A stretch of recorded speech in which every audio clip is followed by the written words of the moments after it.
അറിയുന്നറിയോ? നാലോചിച്ച് നോക്ക്, മൂപ്പർക്ക് അറിയാം. കുറച്ചു കാലം മുമ്പ് കണ്ടതാണ്. ഒരു ഐഡിയ ഇല്ല. ലിജുന്നല്ലേ പേര്? ഇവിടെ ട്രീറ്റ് ഉണ്ട്, പരിപാടി ഉണ്ട്, പോരാൻ വേണ്ടി പറഞ്ഞു. അത് ശരി, അതാണ് പരിപാടി ഇല്ലയോ? Happy birthday bro. ഇനി ആലോചിച്ച് നോക്കി ആരാന്നുള്ളത്.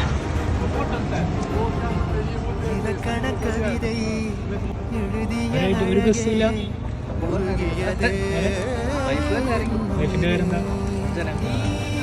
അഞ്ജന. എന്താ പറയണ്ട വൈഫിനോട്? இலக்கண கவிதை எழுதிய அழகே உருகியதே என் உயிரே உனதிரு விழிகள் இமைத்திடும் பொழுதில்